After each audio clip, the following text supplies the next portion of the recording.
मैं विकास कुमार सिंह और आज की वर्चुअल क्लास में आप सबका स्वागत है।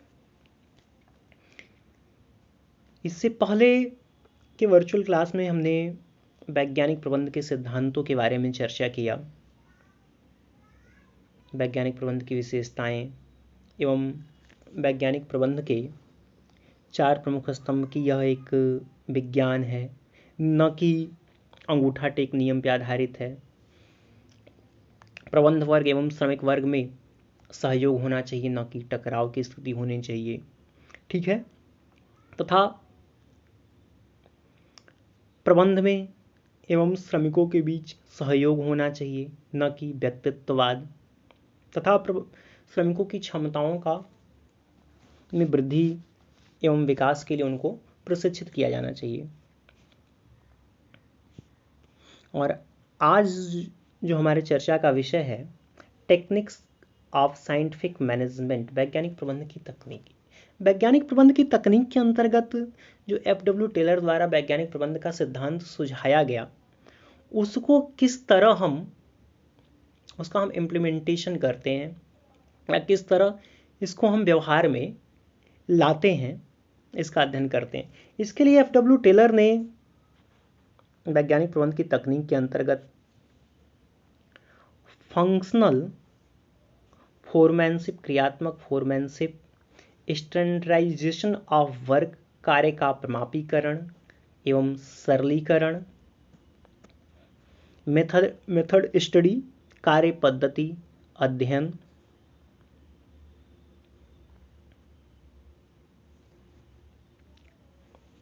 और इसके अलावा मोशन स्टडी, गति अध्ययन, समय अध्ययन, थकान अध्ययन एंड डिफरेंशियल वेज सिस्टम, विविधात्मक पारिश्रमिक प्रणाली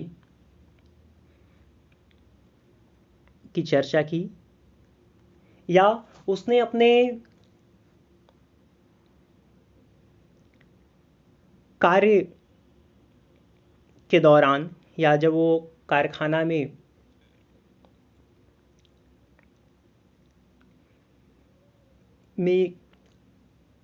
मुख्य मैकेनिकल इंजीनियर के रूप में, या जब निम्न पदों से वो उच्च पदों पर पहुंचे, तो कार्य के दौरान जो उन्होंने शोध किया उसमें, या एफ.डब्ल्यू. टेलर को उनके गति अध्ययन, थकान अध्ययन, समय अध्ययन के लिए जाना जाता है। तो वैज्ञानिक प्रबंध के तकनीक के अंतर्गत उन्होंने इन तकनीक की विवेचना की या अपने अनुसंधान एवं शोध के दौरान एक जो स्टैंडर्ड तय किया, उसके अंतर्गत इन तकनीकों का हम अध्ययन करते हैं एवं संगठन के दौरान, संगठन में व्यवहार में हम लाते हैं। तो आज की जो हमारे चर्चा का मुख्य विषय है वैज्ञानिक प्रबंध की तकनीक के अंतर्गत फंक्शनल फोरमैनशिप, कार्यात्मक फोरमैनशिप। इससे पहले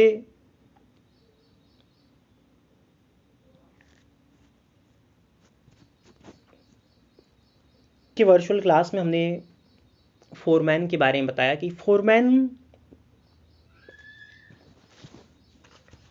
निम्नतम स्तर का प्रबंधक और उच्चतम स्तर का श्रमिक होता है। फोरमैन जिसके नियंत्रण में श्रमिक होते हैं या दिन प्रतिदिन जो श्रमिकों की देखरेख करता है, उसे हम फोरमैन कहते हैं। फोरमैन आपका निम्नतम स्तर का प्रबंधक और उच्चतम श्रेणी का श्रमिक होता है। फोरमैन वह केंद्र बिंदु होता है जिसके चारों ओर उत्पादन, नियोजन, क्रियान्वयन एवं नियंत्रण घूमता है। कहने का मतलब कि उत्पादन फोरमैन पर आश्रित होता है, चाहे उत्पादन का नियोजन हो, क्रियान्वयन हो, नियंत्रण हो, यह फोरमैन के नियंत्रण में रहता है। एफडब्ल्यू टेलर द्वारा जो प्रतिपादित फंक्शनल फोरमैनशिप का सिद्धांत है यह पूर्ण रूप से विशेषज्ञता के सिद्धांत पर आधारित है। जैसे कारखाना प्रणाली के उदय के साथ बड़े पैमाने पर उत्पादन की आवश्यकता महसूस की गई और बड़े पैमाने पर उत्पादन के लिए division of labour and specialisation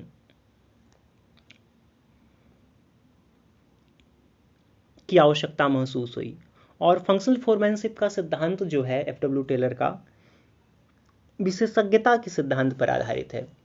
इसके अंतर्गत विभिन्न क्षेत्रों के विशेषज्ञों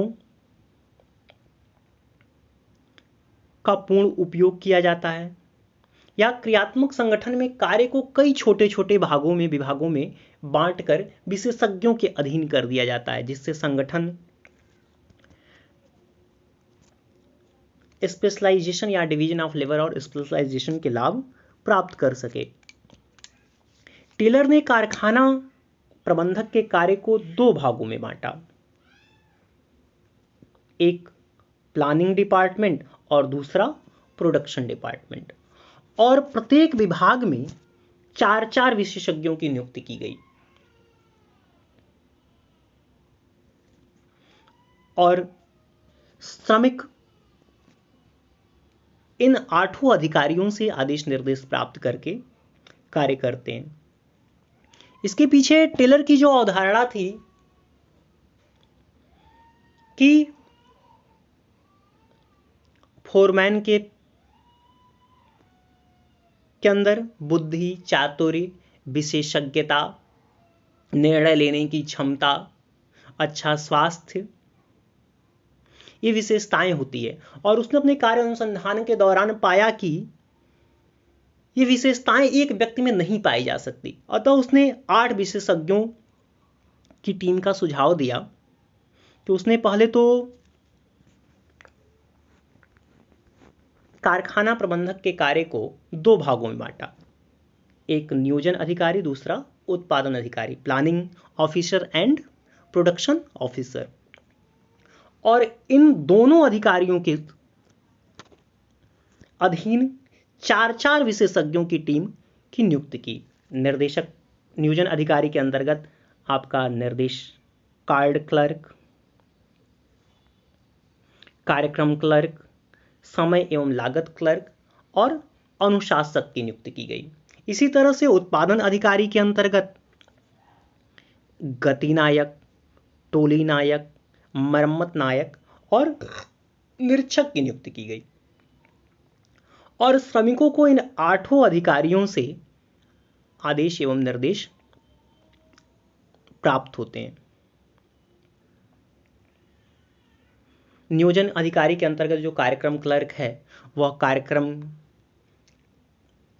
का नियोजन करता है, कार्यक्रम की योजना बनाता है, कौन से कार्य करने हैं इसका निर्धारण करता है, कार्य को कौन करेगा। और निर्देश कार्ड क्लर्क आपका यह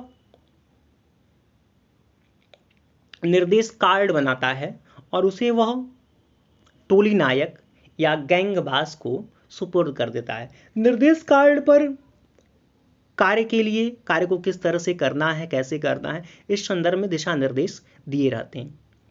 समय एवं लागत क्लर्क वह किसी विशेष कार्य को करने में कितना समय लगता है, कितनी लागत लगती है, उसका निर्धारण करता है। और अनुशासक कार्मिकों के बीच अनुशासन देखता है या कार्मिक अनुशासित है या नहीं है, इसकी वह देखरेख करता है।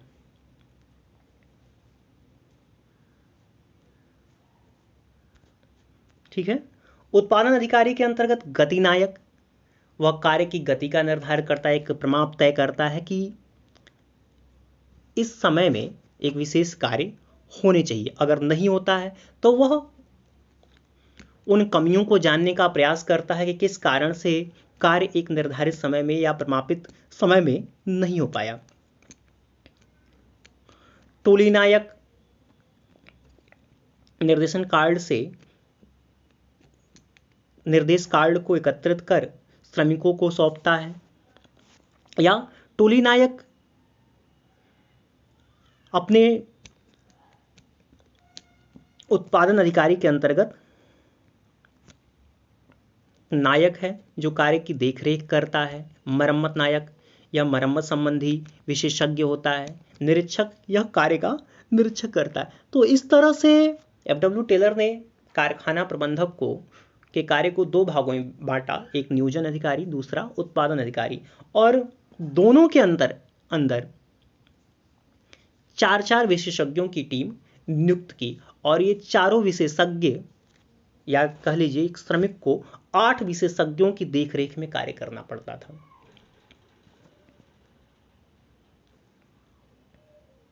तो इस तरह से फंक्शनल परफॉर्मेंस पूर्ण रूप से विशेषज्ञता के सिद्धांत पर आधारित है, प्रिंसिपल ऑफ स्पेशलाइजेशन। और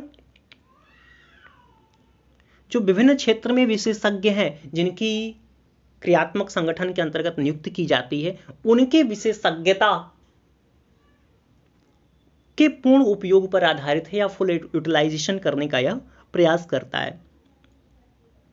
क्रियात्मक संगठन के अंतर्गत कार्य को कई छोटे छोटे विभागों में बांट दिया जाता है और प्रत्येक विभागों को विशेषज्ञों के अधीन कर दिया जाता है, ताकि संगठन इन विशेषज्ञों की विशेषज्ञता का लाभ प्राप्त कर सके और कार्य उचित प्रमाप के अनुसार कम लागत में, समय से और भली प्रकार से संपन्न हो सके। ठीक है, तो आज के लिए बस इतना ही।